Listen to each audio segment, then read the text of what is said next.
Hey guys, it's Julian, and today I am going to be making a Chris Stussy and Mason Collective style, sort of deep, funky house track. If you want to hear the finished track, you can skip to the timestamp at the top of the description now. I'll give you a moment to do that. And yeah, so, as always, you can get the project file and samples and MIDI and presets and everything we're going to create in this video in the description. And if you're patient on my Patreon, check there because it's already available. And let's get started. So, I have some files pulled up here. I have basically just some drum sounds. We're going to get a kick first. You know, I talk about this a lot in these types of videos, but, you know, usually with house music, you want to start with the kick and the bass. It's kind of like the most important parts of the groove, and yeah, so we're going to start with that. So we're at 128 BPM, a little bit faster. That's how you get these kind of more, like, I'll say, like, kind of hectic style, more minimal grooves. Like, when you have, it's very fast. We can maybe go down one. There we go. It's a little bit faster than regular house. Like, regular house music would be maybe between, like, 120 and 125. But this gives it more of, like, an upbeat kind of groove. Cool. So I'm pretty sure that this kick is tuned to...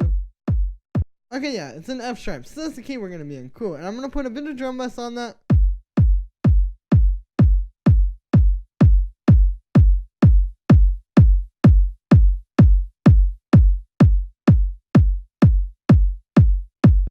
Alright, sounds cool.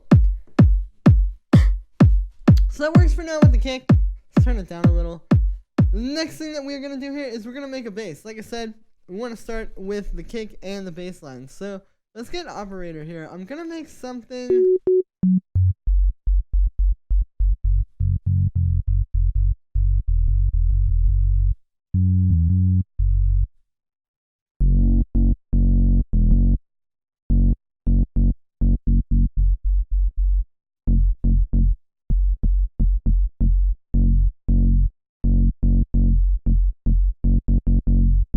Alright, that's cool. Let's try something plucky like that. And I have a few ideas. Let me try... Let's see what this sounds like.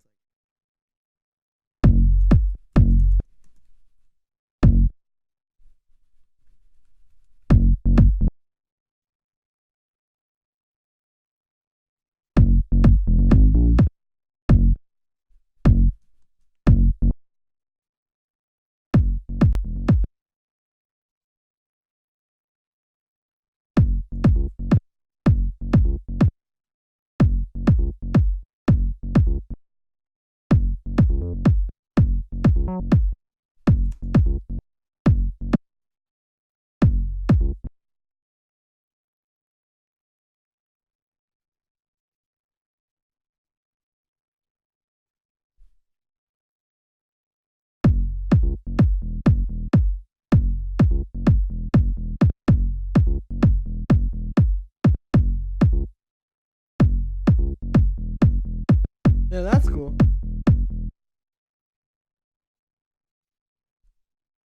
Maybe we'll do a little variation the second time.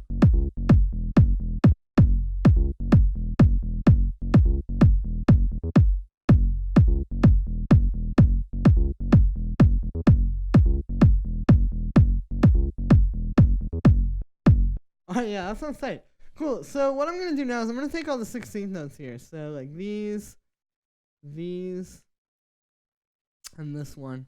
And let's just do that, and then we'll copy it over. And then I'm going to shorten them a little. So we'll just make those kind of like that.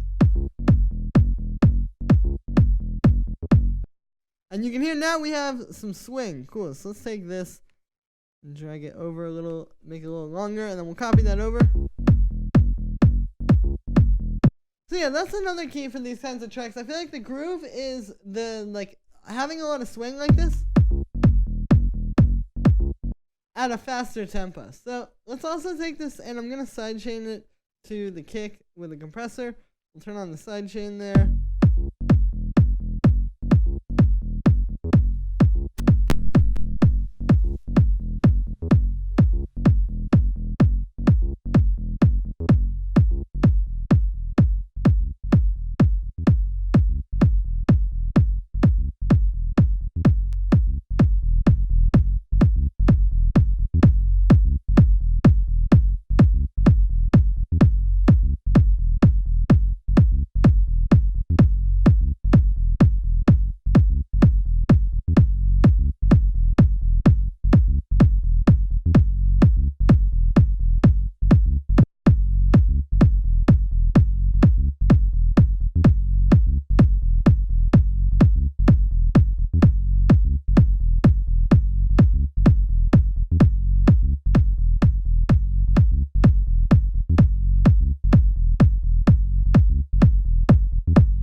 Just want to do some extra little mixing stuff there.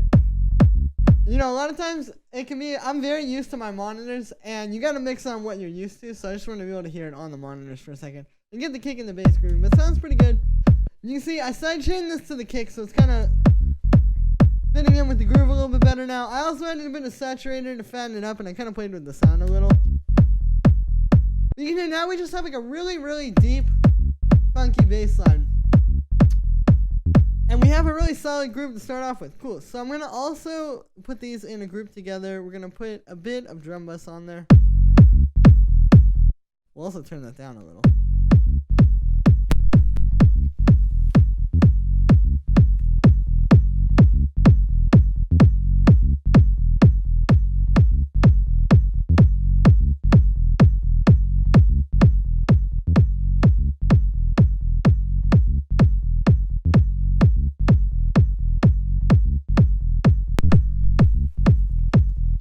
Okay, sounds pretty good.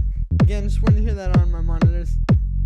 So we just got this drum bass kind of going these together, and then I have an EQ8 just cutting on some low mid-range. Again, here's without these. And then with them. So it's mostly the drum bass. This is really just cleaning it up a little. But you can hear, like, doing anything like this to sort of glue these elements together just really makes them both, like, overall so much fatter and better sounding. Alright, cool. Next thing I want to make here is like a little sort of chord thing underneath this. I'm going to get analog, and let's just get a sine wave. We are going to turn off the filter. We're going to put that through, or put the amp envelope. Like that. So it's kind of like slowly going out. We'll also give it a little bit of vibrato. And by a little, I mean a lot. And then some unison. Nice. Alright, and then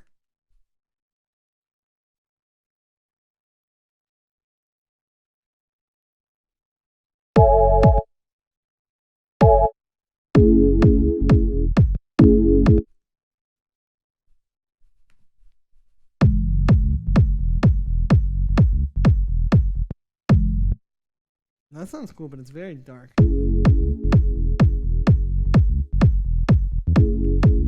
Let's get that side chain to the kick as well.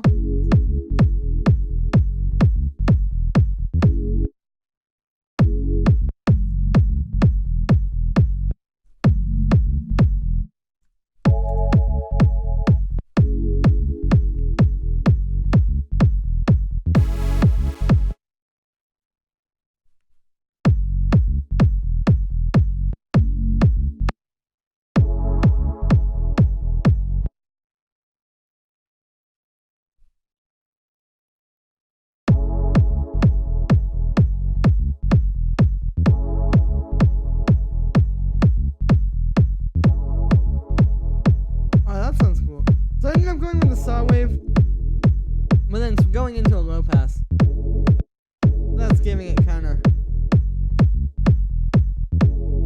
a deeper feel. Nice. Let's put a little bit of LFO on that filter. To give it some movement like over time. Nice. And then we'll also cut out some moan on that.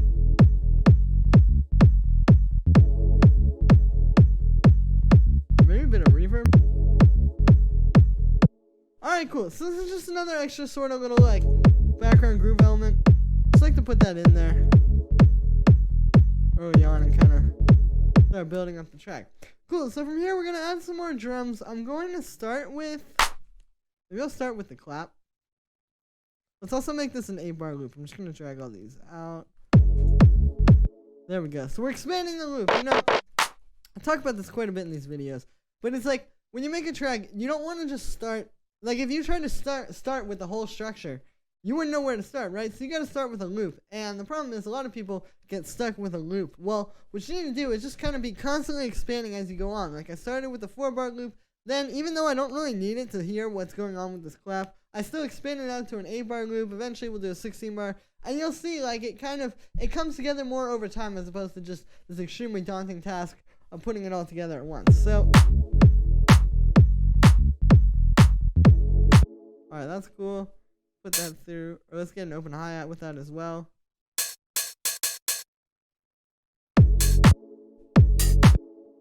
I'm gonna pitch that up a little. For this style, the really like short, tight hi-hats work really well, and a really good way to do that is to take one like this and then just pitch it up a little. And I'm also gonna,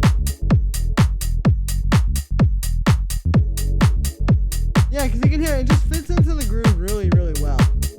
All right, let's get a drum rack here, and I have a bunch of percussion here that I'm gonna just grab. It's a bunch of different sounds. I also have this little bell that we'll put in there. And cool, so now let's get that and just make like a little groove.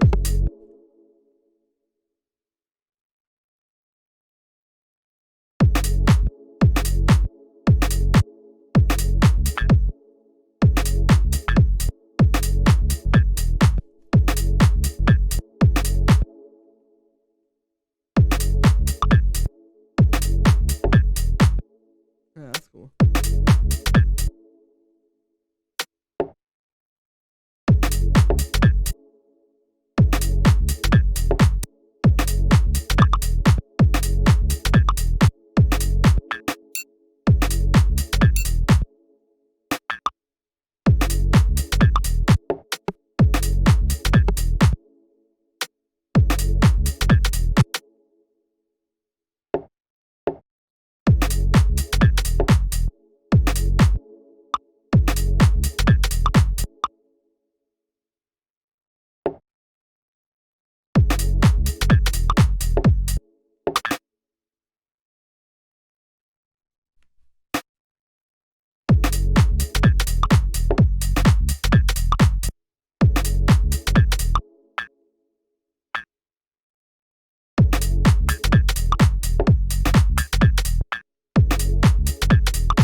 Alright, cool. Sounding pretty good. Let's get rid of that one.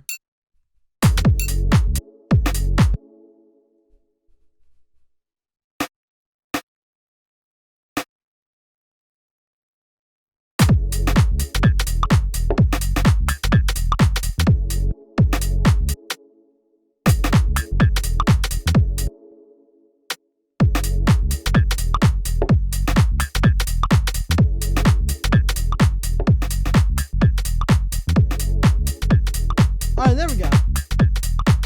You know, that really fills it out a bit. Gives it a lot more groove. And if nothing else, I mean, it just kind of makes the groove like more in your face, I feel like. But let's get a bit of saturator on that.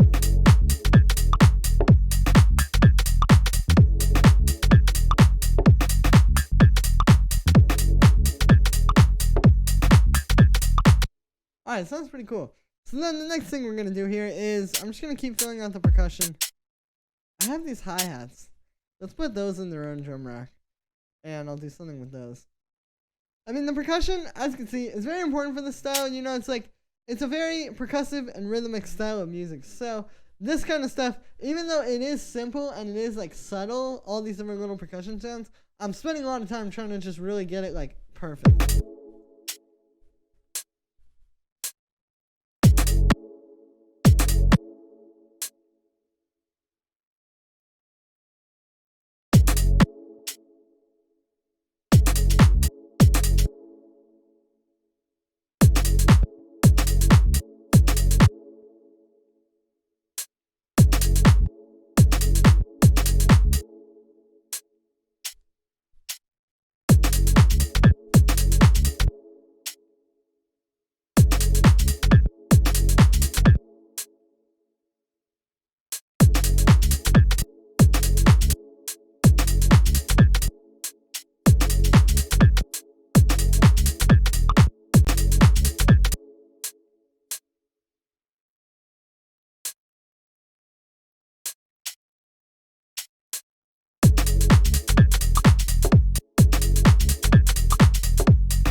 Alright, sounds cool. I'm gonna beef up the hi-hats a little bit as well. I'm gonna put a drum bus on this open hi-hat.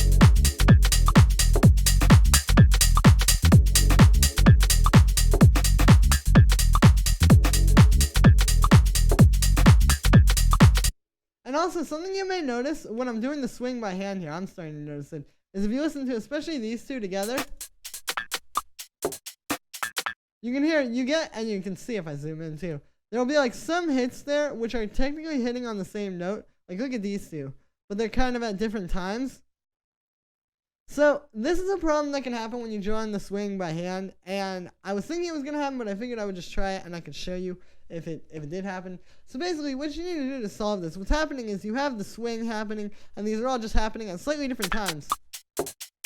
And it's just starting to sound kind of wonky. So what you have to do is go in here, and we're going to just quantize everything that has 16th notes. So this drum rack, and then the bass line.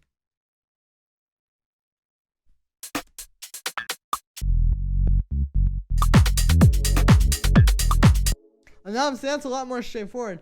Then what we're going to do is we're going to go in here, and if we go to this chord library here, the swing and groove, we can go to these logic swings, and we can just add the swing with these groove patterns.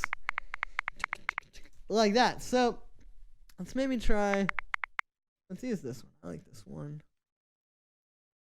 And we'll put that on everything. And there we go. Now we have a lot tighter swing.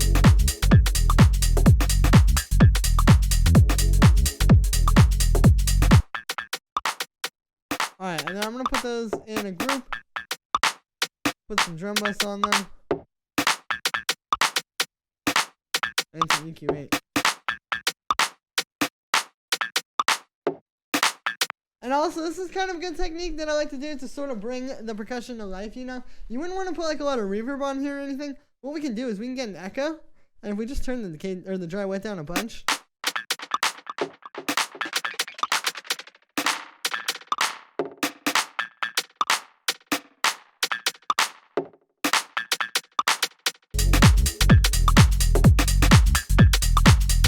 You can hear it's really subtle.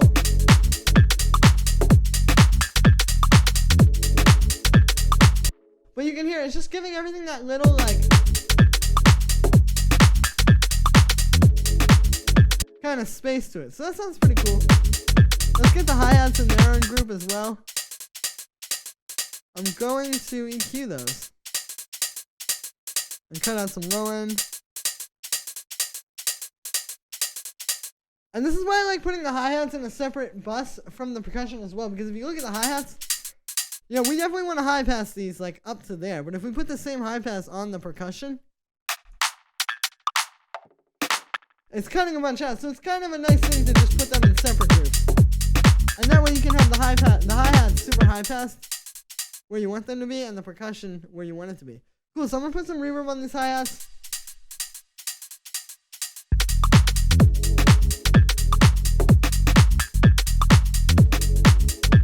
You can hear that brings it to life. We'll also get the saturator on there.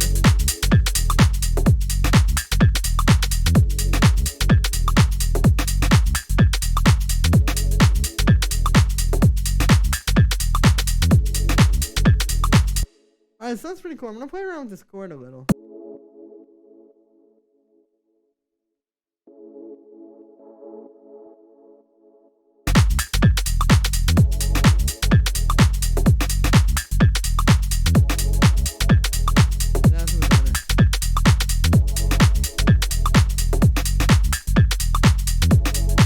Alright, cool. I want to try and make some more melodic stuff. I don't really have a like I have a few ideas. It's more like I have concepts in mind than it is like I have an exact idea of what I want. But I just want to make something a little bit more interesting on top of this melodic, you know. It could be playing a chord, it could be playing a melody. We'll see. I'm going to come up with something here though. Let's do this. Let's use a square wave. We'll make a little pluck.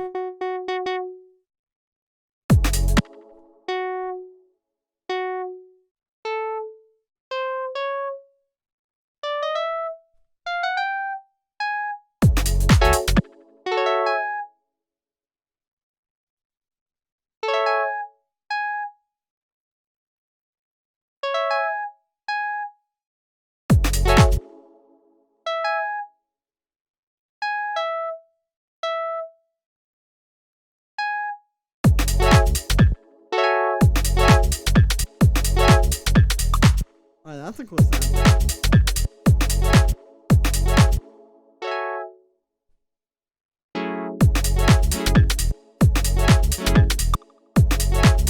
Let's also put the swing on there.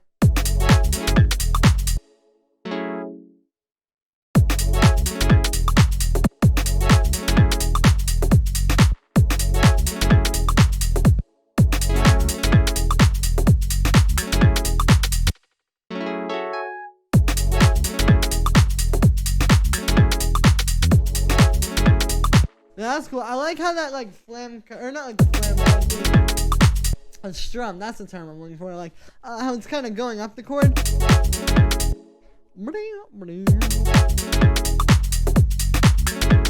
It's kind of giving it a cool feel. All right, let's give this some vibrato.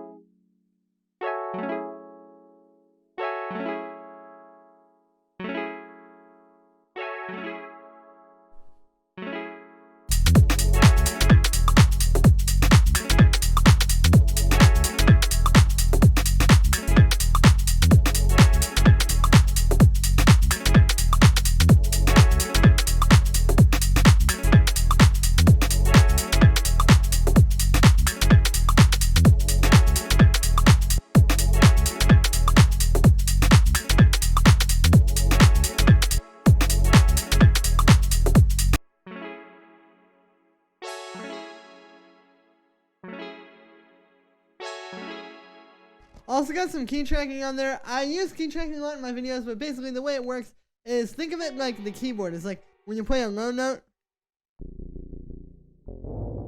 you get a low note. When you play a high note, you get a high note. And it's the same thing, but with the filter frequency. So the lower you play, the more close it's going to be. The higher you play, the more open it's going to be. This is cool here because this sound is jumping between octaves.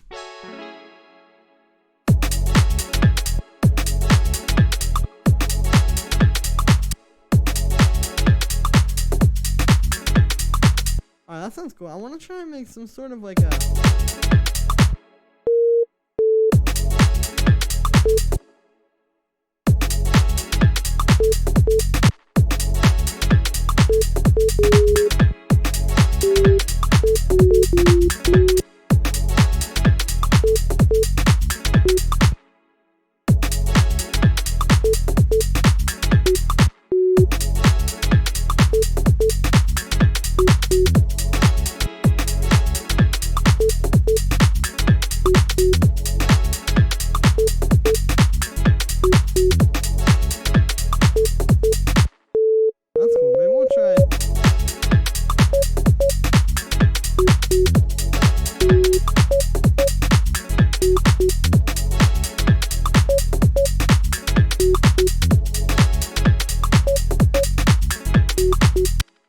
It's just filling out the groove even more. You know, it's like, I mean, if we just had the bass and the drums, it still feels like the groove, but when we add this stuff,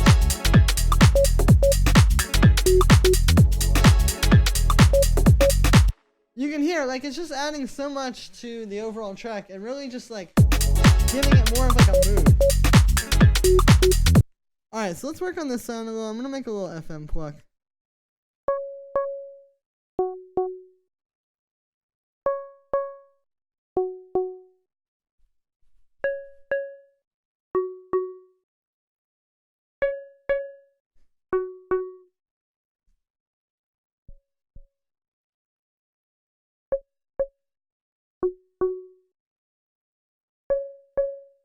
There we go.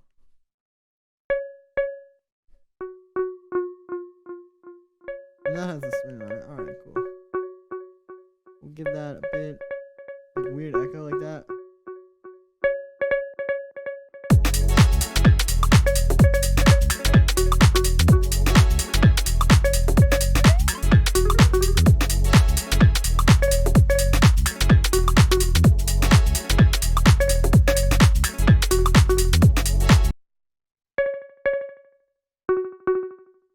Nice, I like that. Should I side chaining it to the kick as well? Sometimes, like, you don't want to have everything sidechained. Sometimes I'll leave stuff like this. I left this stab on sidechain. You know, stuff like that. I'll have certain things not sidechained, but I think this one actually would benefit from it.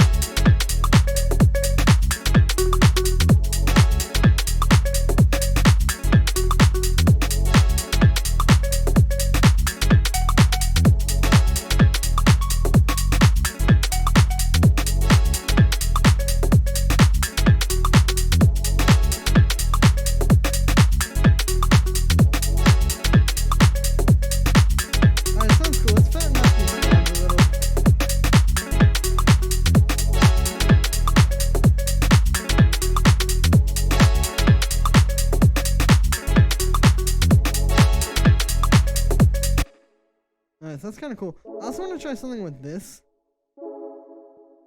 This may or may not work, but I want to try it at this stage.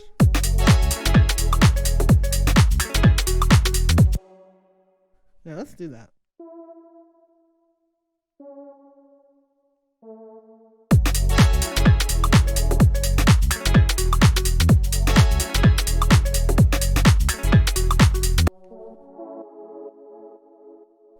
So we're getting something like that. I think that kind of works its way into the groove a little better. Okay, cool. So one more thing that I want to try to add here, and this may not work, but I'm going to give it a shot anyway, is I'm going to make a little zap sound, and I might make a second one. Like something really small, but you hear these in a lot of these kinds of tracks, and I've got a lot of requests for these as well, which is why I want to put it in here. So we'll just get like a little square wave. We've got it in the percussion group, so that's why you get that little echo on there. But then we just put a little bit of a pitch envelope.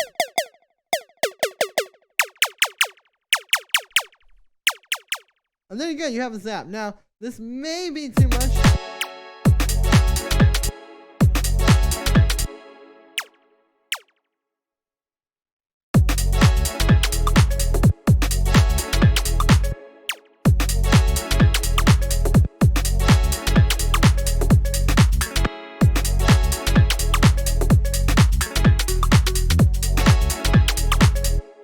Alright, no, that works. Alright, let's make another one real quick. I'll make this one with a saw wave. And you can also make them going up. Like this.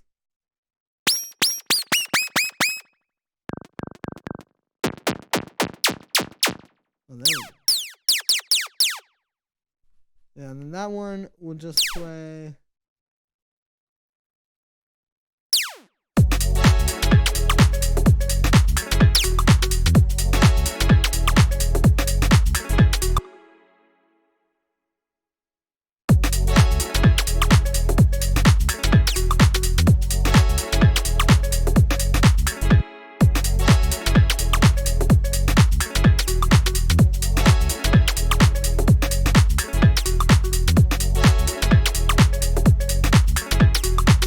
Okay, cool. So you can hear, let's just add a little bit more to the beat. Cool. Well, this is sounding pretty good. At this stage, we have a pretty full sounding little idea here. So let's turn this into a full track. I'm going to first take everything and turn it down. Because you can see we're starting to get up there with the volume.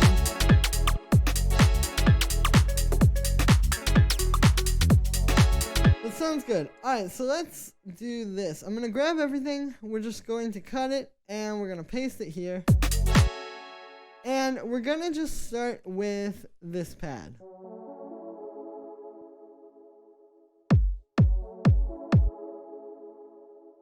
Maybe we'll start with like the hi-hat.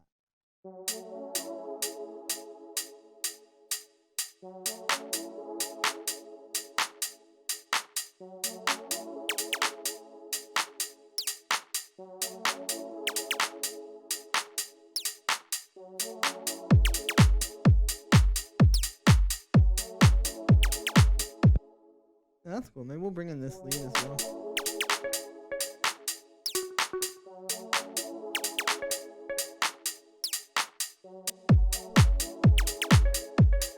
That's gonna come in there. Alright, then we'll keep the arrangement going.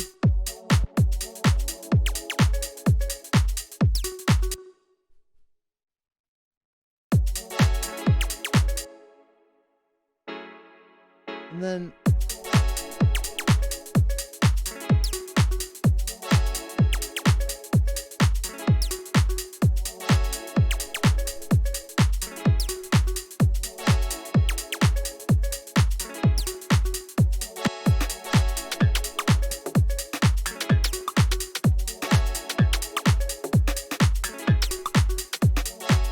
alright, sounds cool. So you can see, like, with some of these elements, we're bringing in the things that you're going to hear later, but we're not bringing it in fully. Like, for example, with this stab, it goes, but when you hear it over here, and actually I'm going to change the color of this, so you can, it just does the first one. You know, just kind of stuff like that.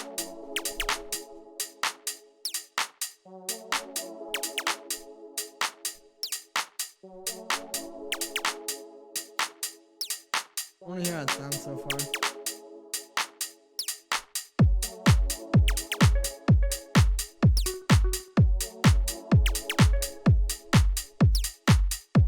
I think I'll save this little plonk sound for later. This is just the intro for DJing and stuff.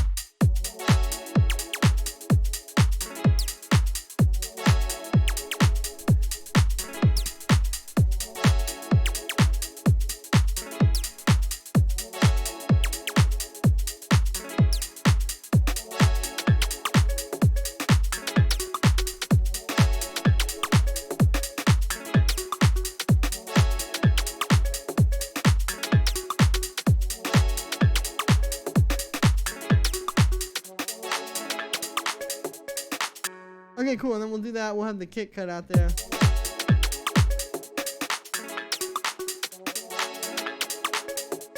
And then the full chord pattern comes in for the second stab as well.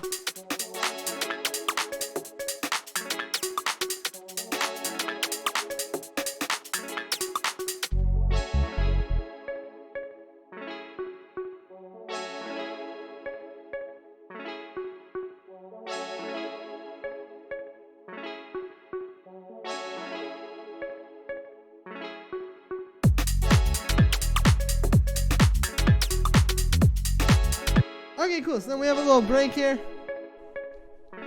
And then all this stuff is going to come in here. And we'll get that.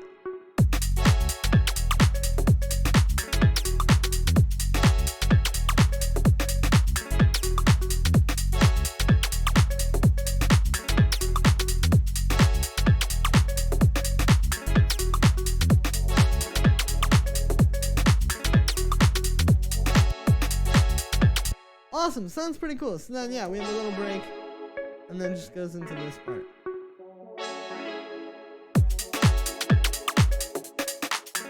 Now, I'm debating on whether I want to bring in the bass in the beginning. Maybe I'll just do it, like, not the full pattern, but some of the notes.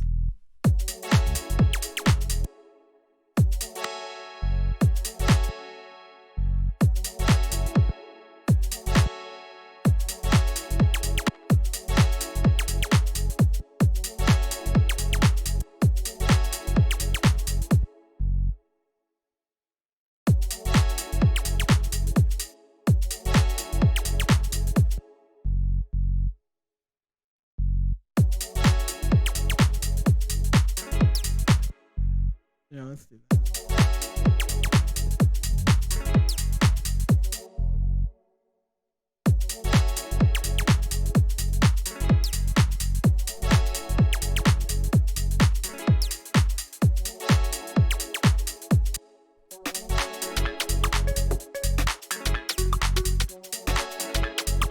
Because this way, you know, you kind of avoid this problem, which I find a lot, and not just like my own tracks when I'm trying to do stuff, but also like you guys' tracks when you send them in. You know, you don't want to just have your bass only in the drop, right? Like, you don't want to have the bass, this be the first time you're hearing the bass. It's just going to feel weird. It's like, it just doesn't really feel like a song so much as it does like, I don't know, it just makes it feel like you're trying like a little bit too hard. I feel like when you save the bass for that part to make it really stand out, where if it was really an awesome bass line or a really awesome sounding bass, you wouldn't have to try that hard. It would just sound that good because you already tried hard making it sound good. But yeah, so I like bringing it in kind of here. I'm still getting that that groove that you get with the full bass and everything, but just not like giving it all up right away. We're still saving something for later. Alright, then we'll cut out that open hi-hat there.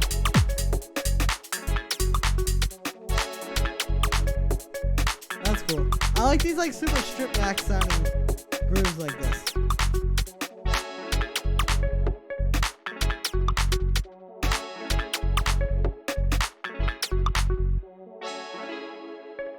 There we go, and then we cut that right there. Alright, and now I'm going to put a little effect sound there as well. We're going to make something with operators. So I'm going to just make a little clip like that long. Put in one long note. And then let's just get some white noise, and we're going to put it through a bandpass. So you guys who watch my videos frequently know I do this a lot. Actually, let's put it through a low pass. But basically, we're just going to make, usually I'll make like a super long sweep. This time, we're just going to make like a quick little effect. That's why I'm using a low pass, actually. I think that's going to sound a bit better. So let's hear what this sounds like if I do this.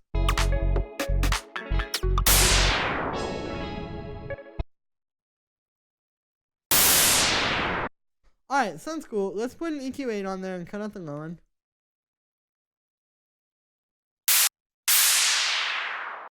And then we're also going to put some reverb on there.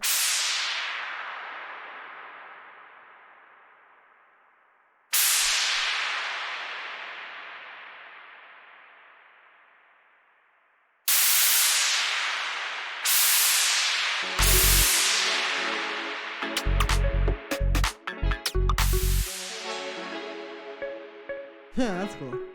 Just a little something, you know, with this style, you don't want to do too much. It is still like meant to be pretty minimal.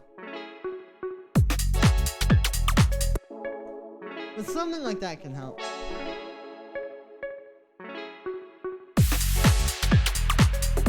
Alright, then we'll copy that over again for the when it hits there. And then I'm also going to make a little one like this where we've just got the filter frequency going up. Like right there. And what we can do is we can have it go up to this point. And then when this hits, you're still getting that, like it still feels like it's building into something. And as a matter of fact, I think I'm going to do this on a separate one. So let's just get another operator on here. And we're just going to get a white noise.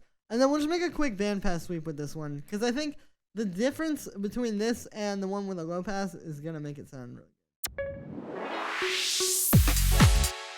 Yeah, there we go. Just like something really quick like that. That kind of goes back into that a little better. Let's cut out the low end on that.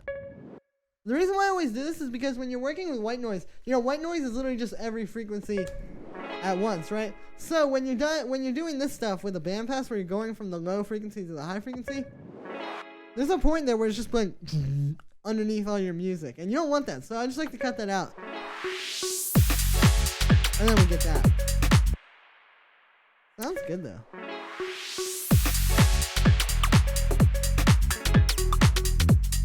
And then we'll duplicate those over.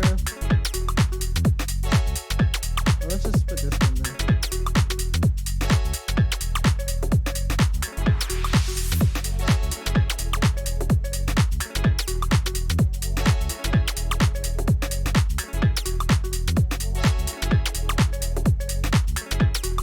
Cool, and then on this thing, we're going to put a little high pass filter and just automate it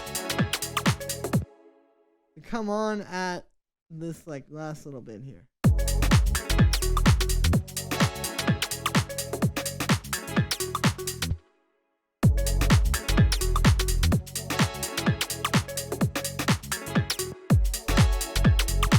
That's pretty cool though. Maybe I'll copy this over to here.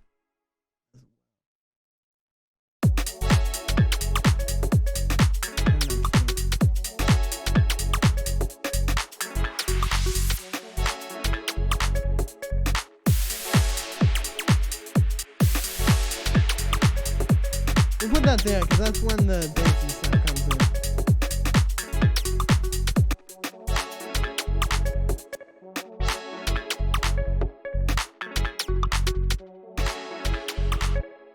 I want to automate a little reverb to go up on this part with this percussion. So we'll just put a little.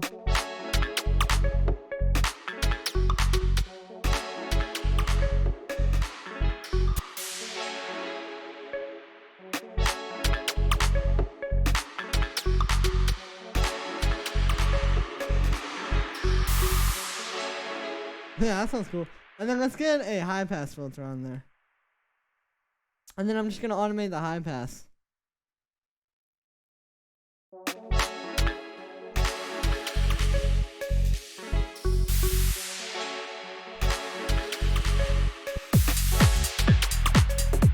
Cool, and something you'll notice also is when I'm drawing these automations, I'm always drawing this point here where it cuts out. The reason for this is because a lot of times if you draw in these automations and you're not thinking about it, you'll do this.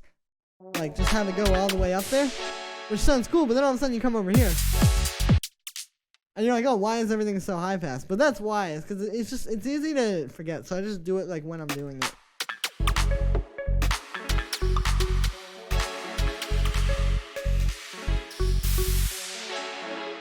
That's cool. I hear those kind of transitions in a lot of these tracks as well. It's a good way to do it like in a really smooth way, you know. It's like percussion, you're kind of just locked with the sample. It's not like a filter, or it's not like a synth where you can automate the filter, or you can automate something like that. It's like with the percussion, you really just have to find interesting ways with effects to bring it to life. So that's what we're doing there. Cool, well, this is sounding pretty good at this stage, I believe.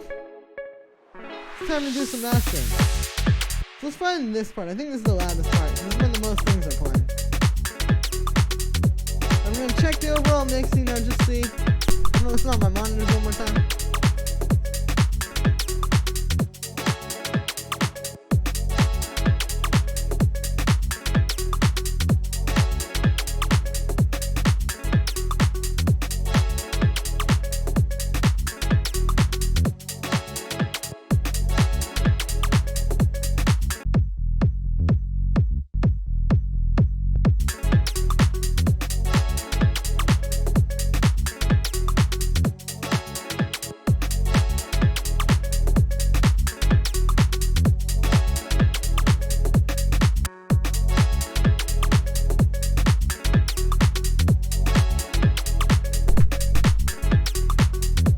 Alright, so sounding pretty good.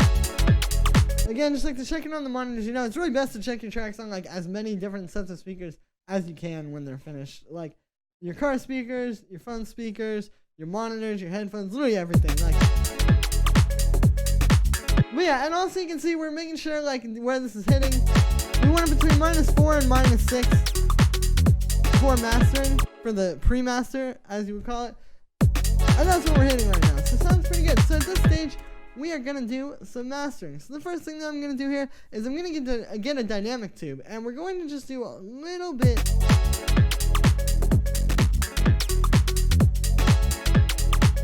of this. You can hear when I turn the drive all the way up.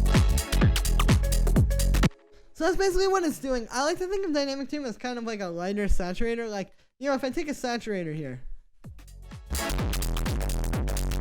you can hear that's like very intense. If we turn the dynamic tube all the way up, it's not quite that, but it's still doing the same thing. It's kind of like gluing everything together a little bit. It's the same thing as like I did with putting the drum bus on the kick and the bass group. It just takes everything and glues it together a bit. So we're going to do that.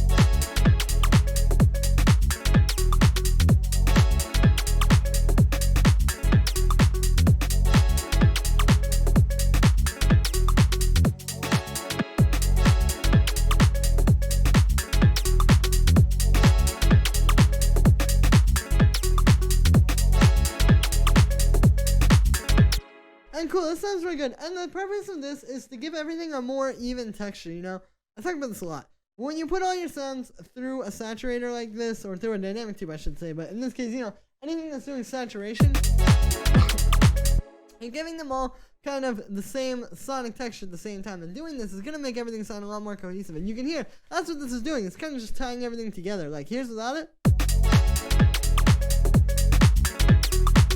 And then with it, it just feels like everything is that much closer together. After that, we are going to get a compressor. And with this, I'm going to first turn down the ratio a little bit. So just turning down how hard the compression is. We're also going to turn up the attack, which is basically how long it takes for the compression to kick in.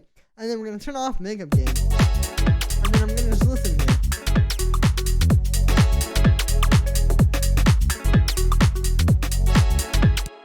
Cool, so here's without it. And then with it, so you can hear very subtle compression. I do this on almost every video where I'm mastering, but basically, it just ties everything together a little bit more. It's kind of like the dynamic tube, except it's a little bit more like with the volume levels. Like the dynamic tube is more just like sonically and texturally speaking. This is more like actually trying to get the volume levels more even. That's what compression does. And yeah, and you can see that's what it does, and it makes the overall mix sound more even and more balanced. And then also, the thing with the ratio, like I said, that's just basically how strong the compression is. The attack is how long it takes for the compression to kick in, so I like to turn that up so it's not messing with the transients on the drums.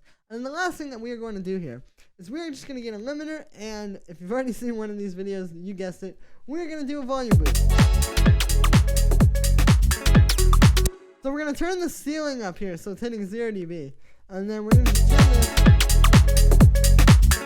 I'm watching the master right here. We're going to look until it hits 0, this little dial.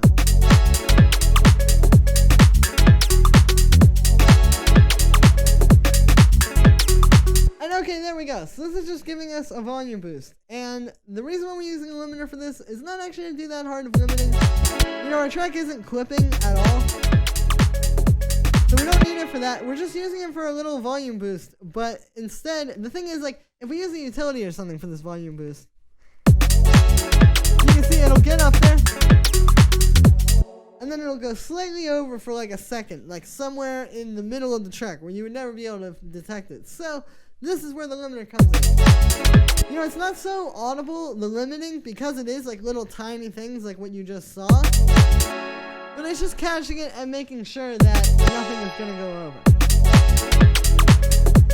Awesome. Sounds pretty cool. So at this stage, we have a pretty full sounding track. Let's listen to it from start to finish.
Awesome. Well, sounds pretty good. So that's me for this one, guys. Thank you so much. As always, make sure to like this video as well as subscribe. And let me know what you think of this video in the comments. Let me know what style of track you want to see me make from scratch next. As always, you can get the project file and the samples and the MIDI and presets and all of that you just heard. This entire project file, this entire song is available in the description, so make sure you go check for that. And if you're patient on my Patreon, check there because it's already available there. Thank you so much, everybody, and I will see you tomorrow with another video.